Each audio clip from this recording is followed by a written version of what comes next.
Okay. Hello. Hello, hello, hello. Welcome in. Come on in. Come on into the room. Um, take your shoes off, uh, right on the inside of the door there, and let's have a wonderful time. Welcome back, good people. Welcome back to the Inner Storyteller. Welcome back to the channels. It's good to have you here. I am Soul Expression, as you can see right here. The XPRSN is for expression because I consider myself an expression of God's light, an expression of light, and we know where light comes from. Now, please, before we get into anything, consider subscribing to the channels, consider liking the video. Consider liking the video within the first 10 minutes of watching the video, even if you come here live and you start late. If you like the video within 10 minutes, then that says something nice and clear and strong to the algorithms.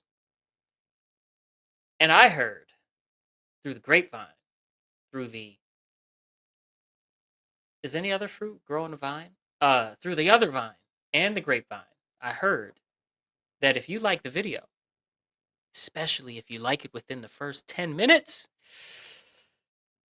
free pizza. Free pizza, y'all. Free pizza. All you got to do is go to the spot, tell them that you like the video, show them on your phone that you are indeed that you like the video already, and they're just gonna hit the button and you get a free slice, you know? And it's like whatever your favorite pizza is, by the way. So your favorite, that's what they got. It's on the menu just for you.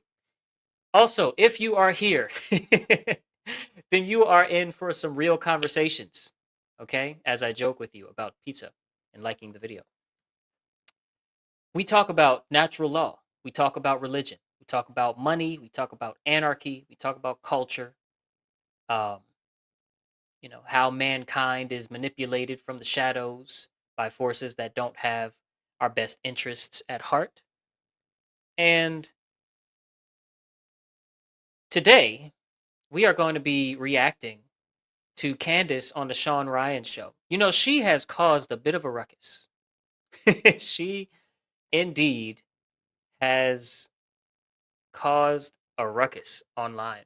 There are people like, TPUSA employees, Charlie Kirk show employees that are super desperate on X, and you can just see it. You can just see how desperate they're acting in response to Candace not only being on vacation, but also this interview dropping, this 4 hour and 44 minute interview where she just goes ballistic on everybody. She just is like, yeah, I got your number, I got your number, I got your number. I've seen your true colors, I've seen your true colors. Here you go. Here's a dose of truth for the internet to have fun with for everybody. And it's really cool to see. And I just want to react to a couple clips that are floating around Instagram. I like to react to clips via Instagram because that just kind of, I don't know, reacting to stuff that's on YouTube for some reason, it always gets a bit of a strike or something. They try to strike it, so I try to keep my reactions to another platform just to kind of stay safe. But yeah, this first clip is where she's talking about how she believes that something happened to Donald Trump.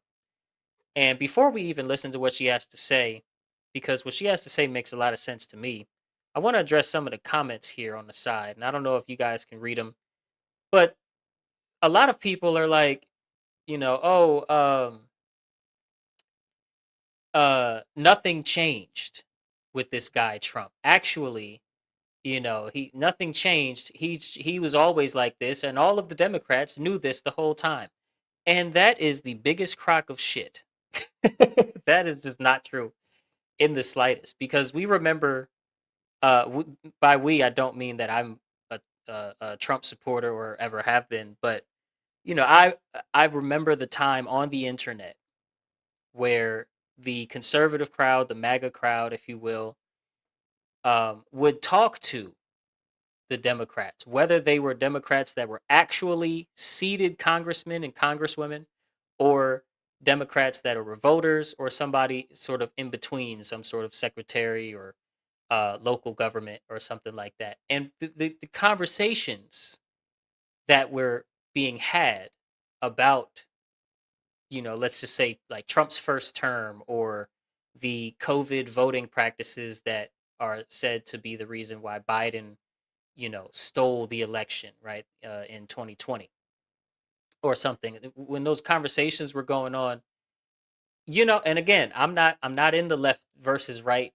Uh, in my personal philosophy, I am an anarchist. I do not believe in the legitimacy of a group of individuals who have the divine right to rule over their peers, or the idea that people are naturally violent and chaotic when they don't have a group of masters telling them not to be. I don't believe either of those lies.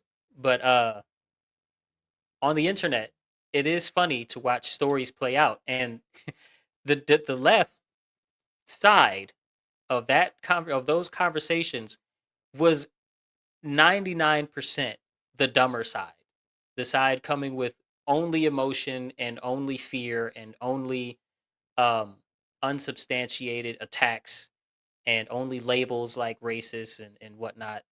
34 felonies, and then it's like, well, what were the charges? Oh, I don't know. See, but it doesn't matter. It's 34. Look at the count. The count is 34. When they were all like paperwork things that all politicians do all the time, type of shit.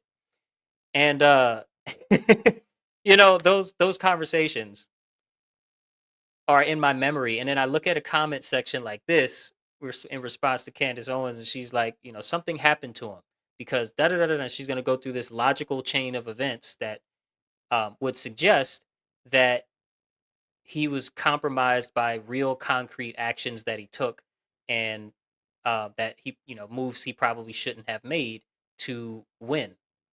And her comments align with his public persona, his sort of brand is a winner, right? Even when he was just a celebrity, that was his brand. When he was on TV, he was a winner. He would win. And if you were going to be working with him or working under him, or on his show, you needed to be a winner, right? And his first campaign, his whole personality as a politician is a winner. He likes to win the wars. He likes to win the people over. He likes to win stuff, right? That's his brand. So anyway, she says things that make total sense, and people are in the comments like, "No, Democrats knew this about Trump the entire time," and yada yada. Um, what he didn't desperately want to win. He needed to win because without winning, we'd all know uh we'd all know what half the country already knew. He didn't change. You're just able to see what he is now. Um, Nothing happened to Trump. He has always been like this. Israel is the issue. Everyone else is just a soldier, another person says. If he's a different Trump, then how come every Democrat predicted everything he would do and he would be? No, what the Democrats were saying was that he was going to um, be some sort of dictator who was just lopping off the heads of all black people. And it's like I would see these conversations, bro. This is uh anyway. Let me continue with this comment because it just makes no sense. And then you're gonna listen to what Candace says, and it's like, no, what she says tracks. It makes sense, right? Nobody's claiming to know what's actually in the man's heart. She's just talking about something that makes sense as far as um, the MAGA folk were able to look past personality flaws when they didn't have concrete evidence of crimes committed, and the court cases like the rape allegation case and all of these things um, were still underway. We didn't have the information we have today. We literally did not have it. And then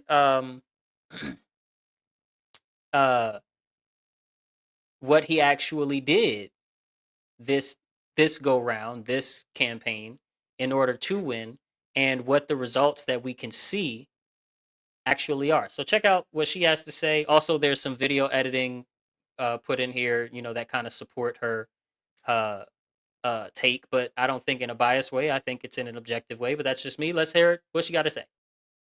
No, I don't consider myself to be a Republican. Do you still consider yourself to be a conservative? I'm always going to be a conservative. I actually realized I always was a conservative. I was raised with my grandfather. He was conservative. A Republican, Yeah, I different. guess I guess there is a difference now, huh? I don't know, man. I trust my gut, but maybe I don't trust my gut because the lead up to this last election was just all lies. Something happened to Trump, right?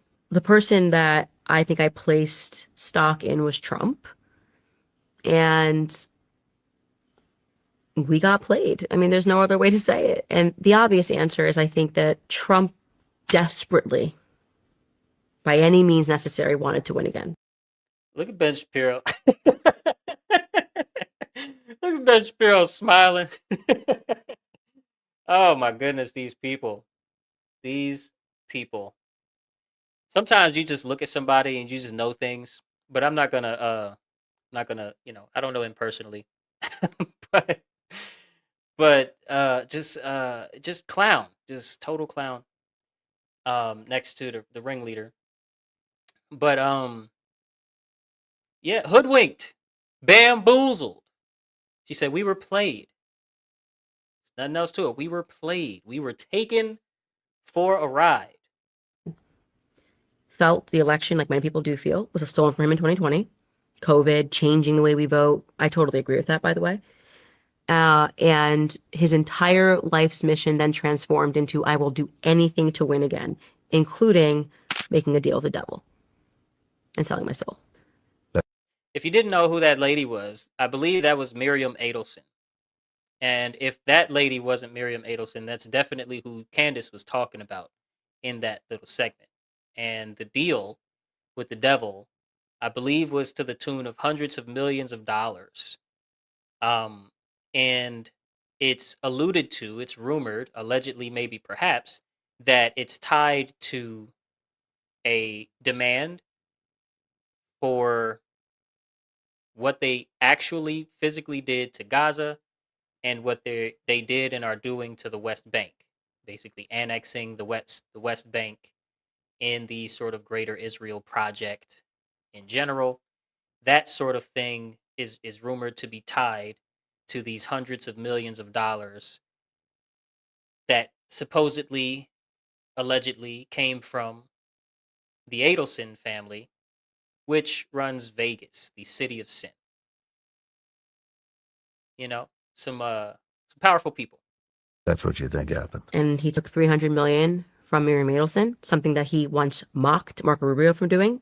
He tweeted once about Sheldon Adelson owning Marco Rubio.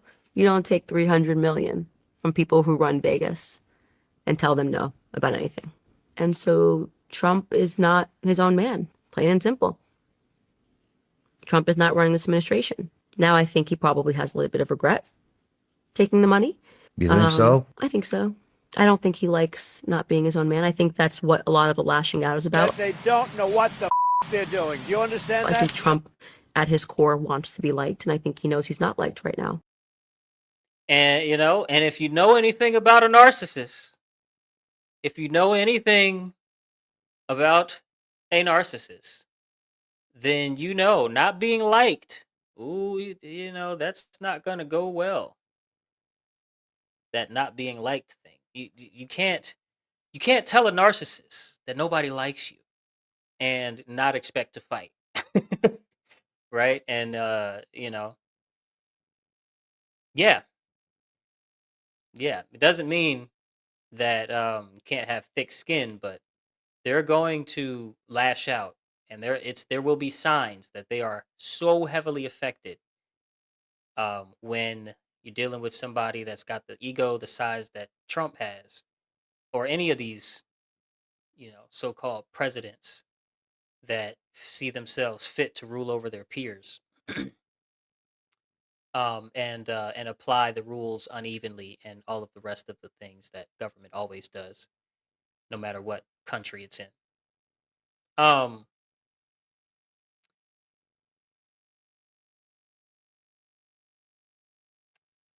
where was I in that sentence? basically, all I'm trying to say is they fear narcissists not being liked, and Trump shows all of the signs of being just like that, and he always has. So to that extent, personality wise, he's always been exposed, and we knew the country knew what it was getting into the first time they put him in the seat, but they also knew when they were trying to get him in the seat the second time. They also knew what the gas prices were, that there were no new wars, and there were certain promises that were made and kept the first time that were completely ignored, even though they were promised again this second time. But anyway, uh, let's kind of get back into our reaction. This is a longer little segment here where they get into some of the more morally significant aspects of the 4-hour conversation that they had. And I do encourage you guys, watch the full podcast, listen to it, whatever. Obviously, break it up um, if you have to or whatever, or just wait till your day off. It's worth the watch. It's worth the listen. But yeah, let's get into this one. Yeah, that's all real. It's a cult worship. They believe in sex magic.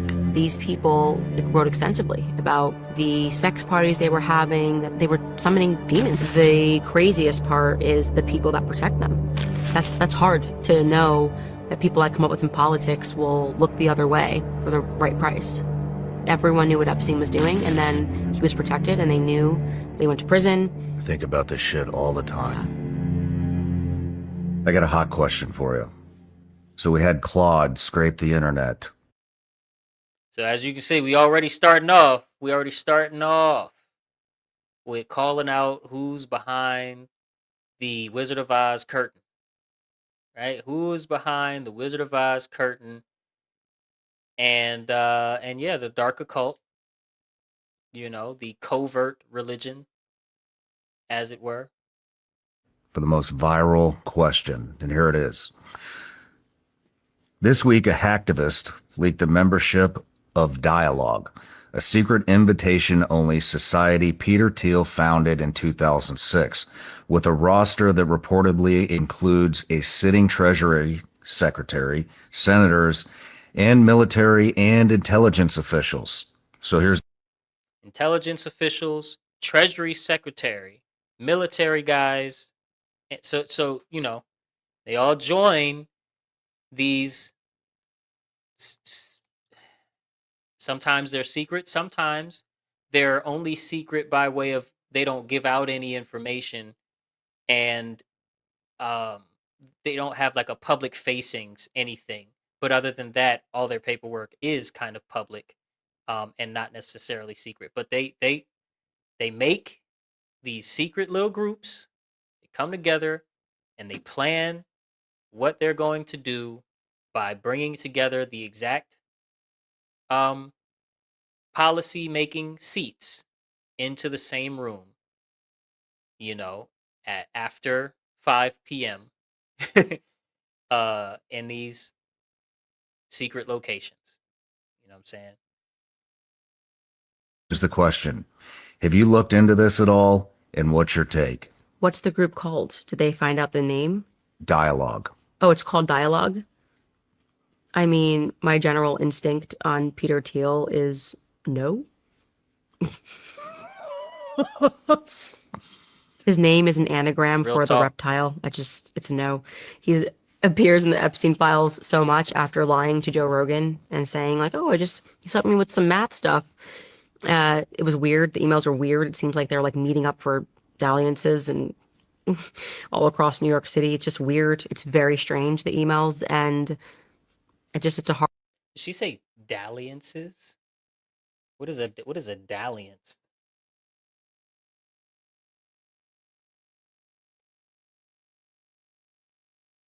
Yeah, what is a dalliance? A dalliance relationship is a casual, brief, non-serious, romantic non-serious romantic or sexual involvement. Ooh. Okay. So they were meeting up for dalliance around New York. Epstein and Peter Thiel. Hard no. But also, I think I had my opinion colored because Dave Rubin told me about how he partied with him on his island. He also has an island, by the way. Who does? Peter Thiel. You also got an island, by the way. You know, you just you make it to 100,000 there, and you're like, yo, instead of renting, I'm gonna buy, I'm gonna own something. You make it to a couple million there, let's say like 5 million. You're like, yo, I'm gonna buy my family some shit. I'm gonna buy my family some shit. You make it to like 20, 30 million, and you start buying businesses. You make it to like a couple 100 million, 400, 350 million, right? 400 million. And things just get way different. Then there's those like Mr. Teal.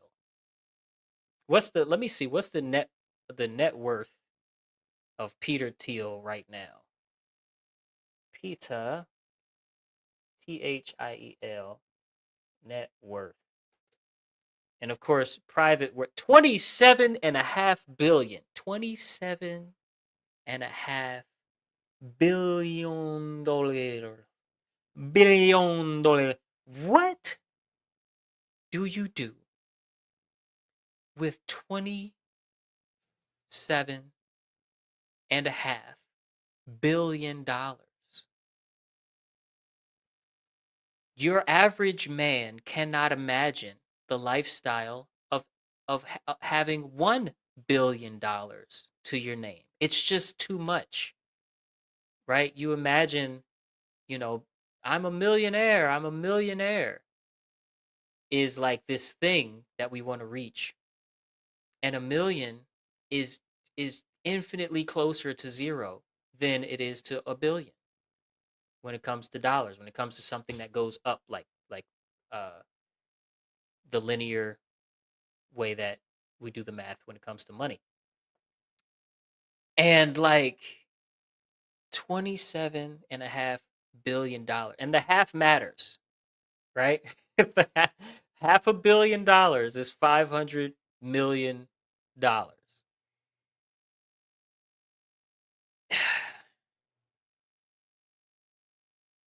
You get to that tax bracket and you start buying islands.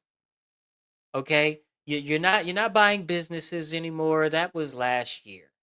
Okay? You're far removed from buying clothes and buying services like a chauffeur and a pilot and what. That was yesterday. That's last year. We're not worried about that. Now we're buying islands. Okay? We're buying land that has water in 360 degrees around it. We're not buying land like the rest of you bozos.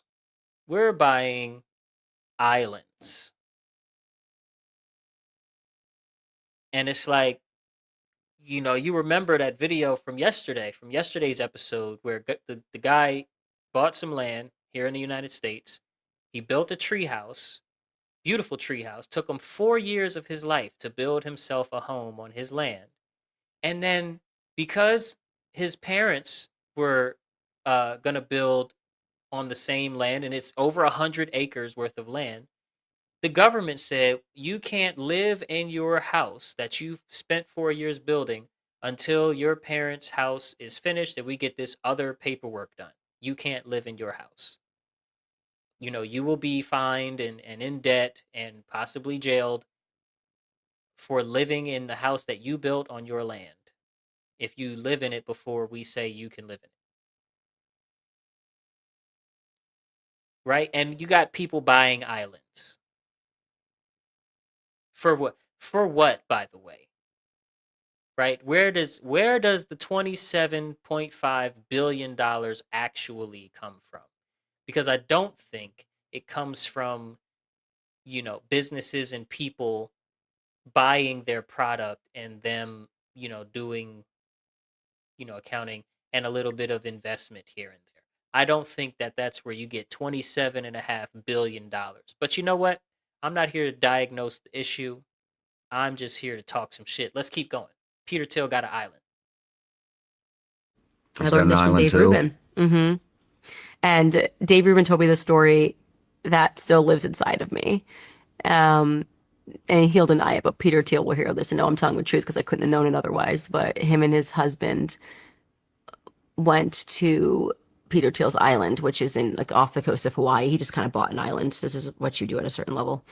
And he has his house on it. Yeah, I just And said that. he, I guess, got to an age where he realized that like he needed somewhere to dump his wealth, so he decided to have a kid.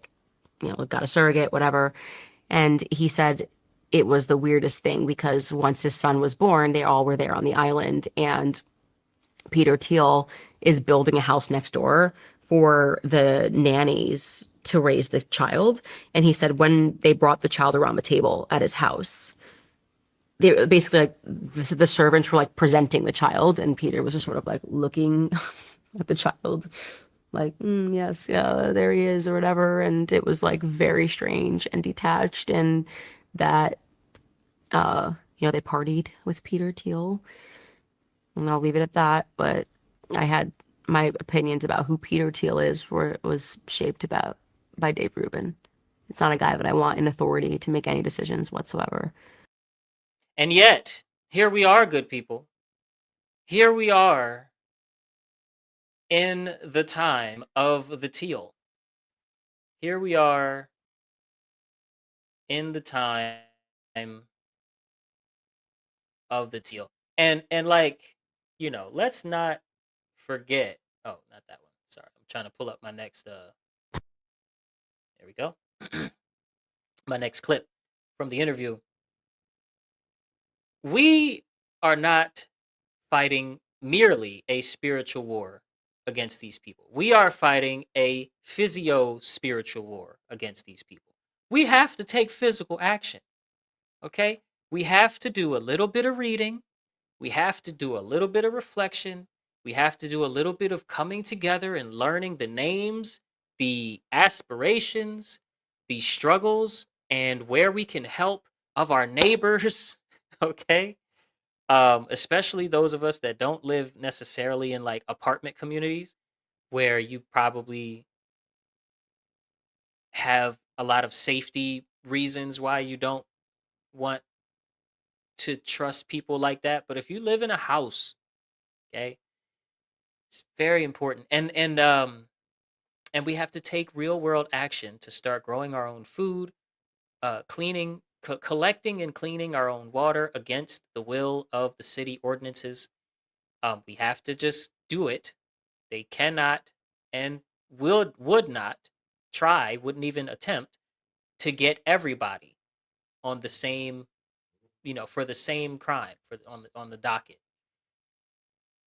right? If everybody is collecting and filtering and cleaning their own water, or if every community or something like that, and uh, everybody is learning at least a little something about herbs, at least a little something about growing some food, at least a little something about homeschooling, at least a little something about the law, maybe to get help get people out of short, easy, low hanging fruit um, court proceedings or what have you, because there are equ- uh, equitable remedies that people should be, and even constitutional protections that people should be aware of when it comes to police and the court system and whatnot. But we just need to know each other.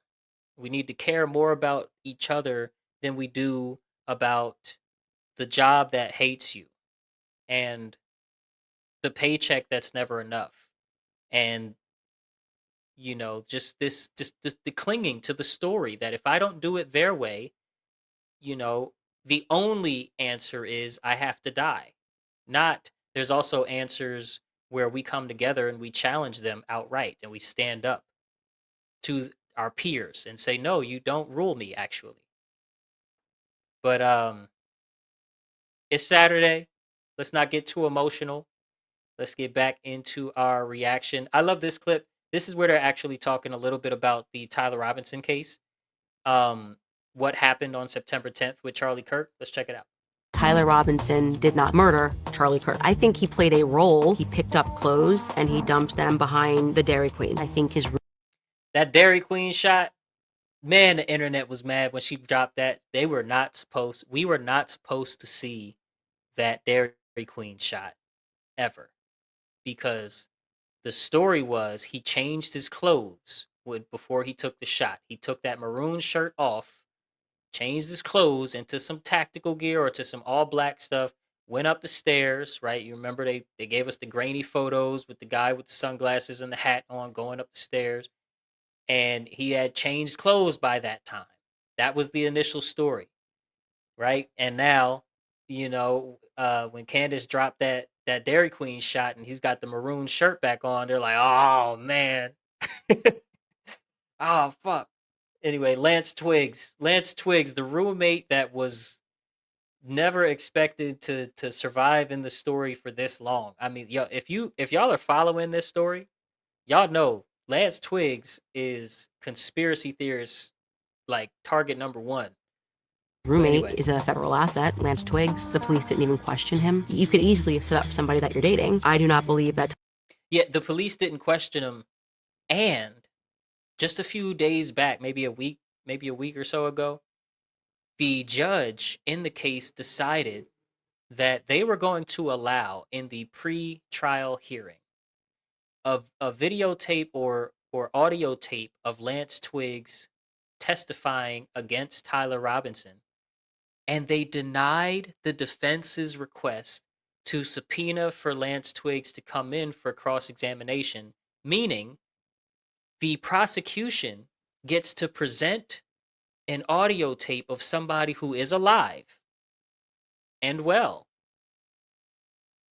saying that basically Tyler did it, and they don't get to question him. That's a show trial, right? That's that's insane. That's called hearsay legally. But regardless, Lance Twigs, shout out Lance Twigs. I don't know nothing. Let's go. Let's keep going. Tyler Robinson is the person who was walking in that staircase. I do not believe the person walking in the staircase was even the person that we saw running off of the roof. I don't even know what day that person was running off the roof because there's only one eyewitness. I spoke to that individual. He never saw a shot fired. Wasn't there a guy? So yeah, so one of the things that she said in this interview is that she spoke to the guy that saw someone on the roof.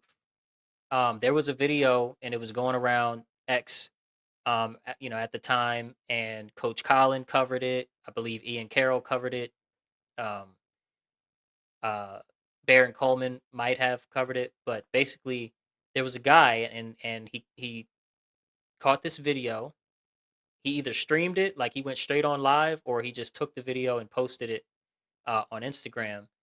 But he's like, yo, there's a guy up there on the roof.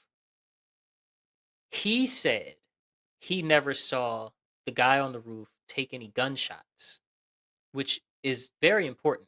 He said it publicly, and the FBI, the police and the FBI did not question this man.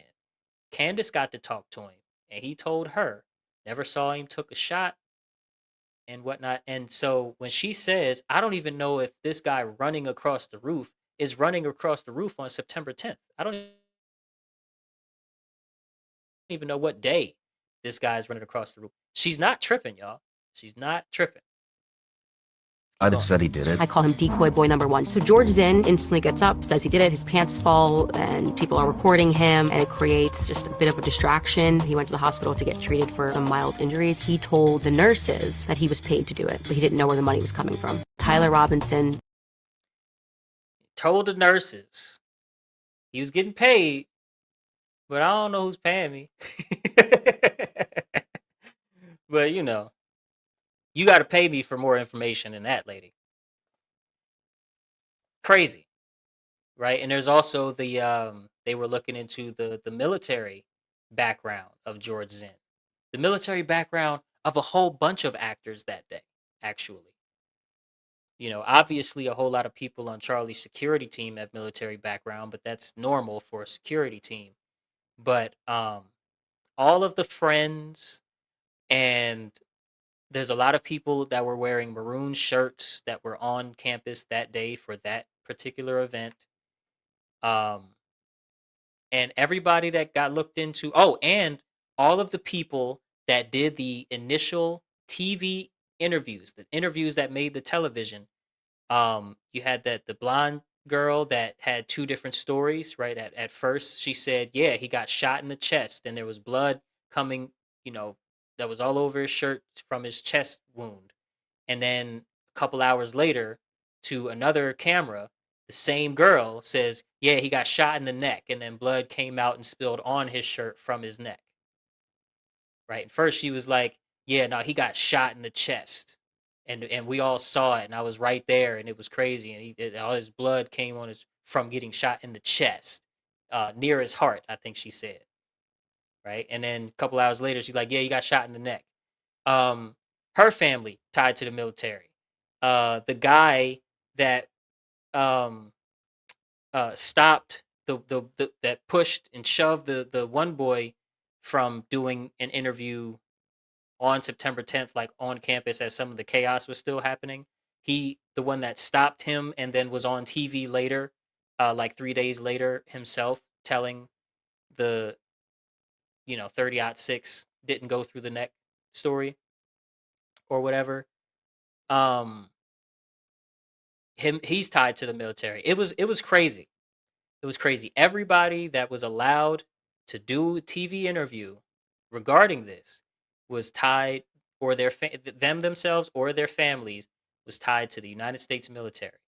That shit was insane. Plus, there were 12 Israeli cell phones, um, that nobody talks about, and that sometimes I think they're just not able to get information, or maybe even she forgot because she doesn't bring that back up either. You know. But here's the last clip from the interview that I wanted to touch on, and I think it's a good one to end on. I think it's a good little message. It makes sense to me. Check it out. Do you think this needed to happen? What did happen? This veil to be lifted? Yeah, I have to believe that. I am, at my core, an eternal optimist. I have to believe that Charlie was right, that his death was going to happen because it would be tied to a global awakening. And I've seen that. There is true evil being exposed. I think we as a society needed shock treatment. And so Charlie's death contributed to an awakening, and I have to keep that perspective that, Keep going. Yeah. Right? Gotta believe to keep going, because the show don't stop when we feel bad. The show don't stop just because it gets hard to keep the show going. The sun gonna rise, baby. The clouds gonna move out the way. The sun gonna rise, and that's just gonna be that.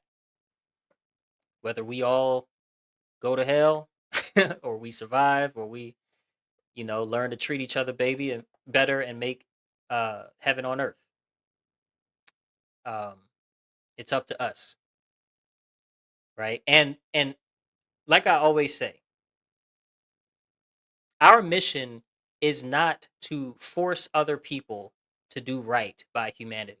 Our mission is first and foremost to gain the correct knowledge that would make us equipped to be able to save ourselves.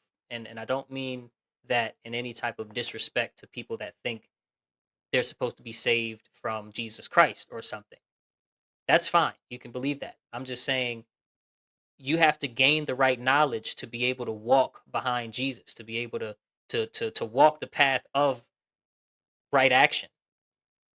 That takes inner work, and it takes hard inner work, and the reason it's so difficult is because the human family together, the aggregate of the human population, is so far from the moral center of reality, right? We are so far into the immoral side of the graph that it's extremely hard when you go to do internal work, to do shadow work, to actually change,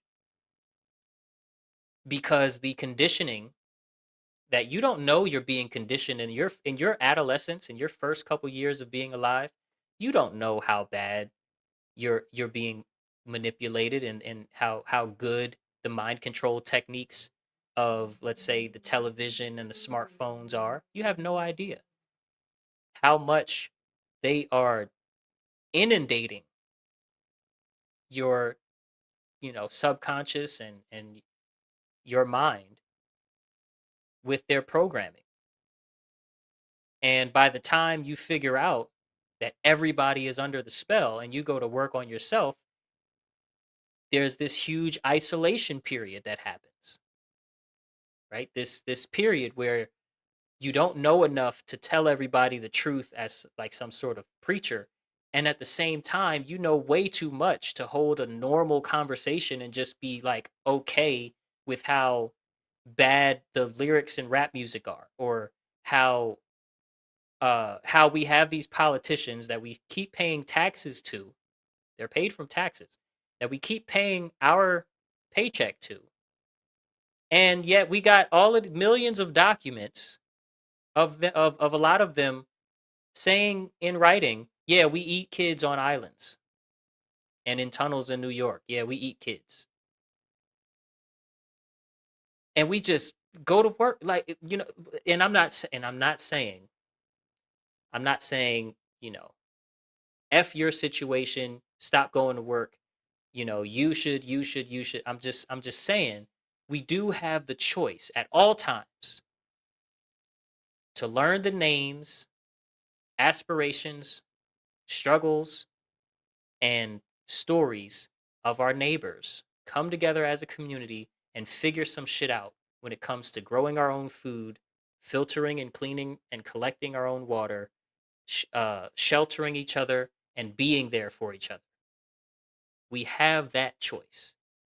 When we exercise that choice and then pay it forward, and that becomes more normal, then we can have better conversations about what to do if we're not going to respect, or we're not going to be subservient to this government.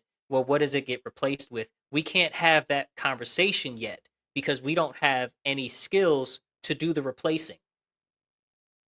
We don't have any grammar to talk about and imagine what would replace the current lifestyle of being subservient to these demons, with something that makes more sense. We don't have the grammar, right? A few of us do.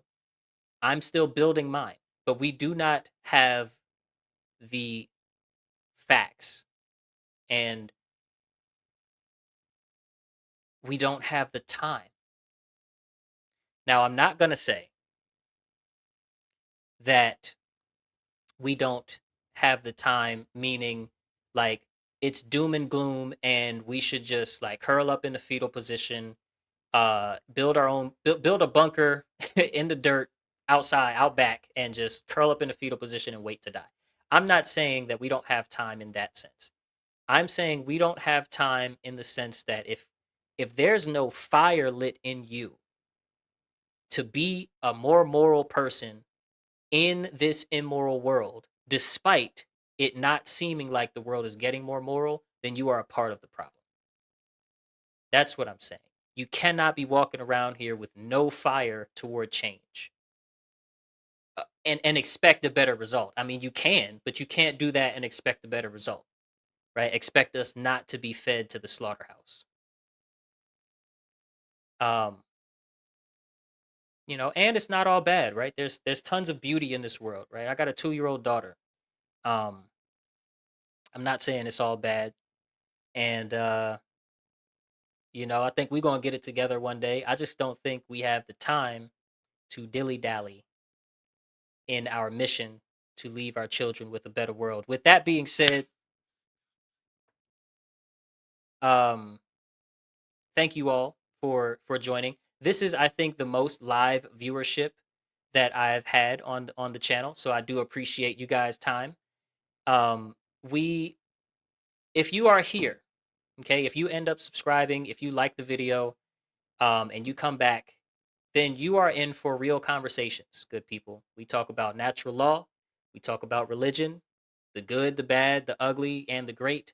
We talk about culture, we talk about money, we talk about anarchy, and how mankind is manipulated by forces that do not have our best interests at heart. Perhaps because they're completely evil. I don't know. I'm not in the boardroom. But I say we talk about religion. We don't bash faith systems on this channel. We don't identify as being a part of any religion, but we don't call anybody stupid for having a religion here. We simply are examining the psychological affects and effects of the stories that we have the most faith in and how those stories help shape society. And that examination sits right alongside a honest look at the current human condition, which is slavery. Government is slavery every time, good people. And question we have to keep coming back to is what can actually be improved with a proper understanding of the inner storyteller and how it works. And if any of that makes you uneasy, makes you a little angry, makes you uncomfortable in any way, please be assured and reassured that although you are encouraged to stick around, maybe confront some of those feelings, um, to embrace the unknown, you are also welcome to leave at any time after you like the video. Okay, the exit actually doesn't appear until you like the video. So if you really want to get out of here, click that like button, and magically you'll suddenly have an exit button or an option to click on another video. uh, Also, I heard there's free ice cream for anyone who likes the video. Yeah, just go to the spot and say, show them your phone, show them that you like the video. Get hooked up. You get hooked up. The manager's going to come out. You're going to get a birthday hat. It's going to be amazing.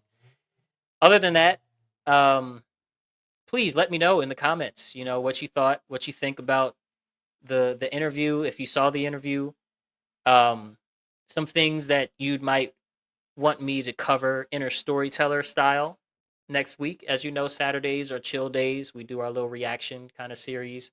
Sundays we're not on, and then we're back on Monday through Saturday, every day. We have not been successful at keeping it exactly at 6:30 p.m., but we around there. We around there somewhere. Okay. I think we started at 6:40 today. We around there somewhere. But I'll see y'all tomorrow. Thank you so much. Peace.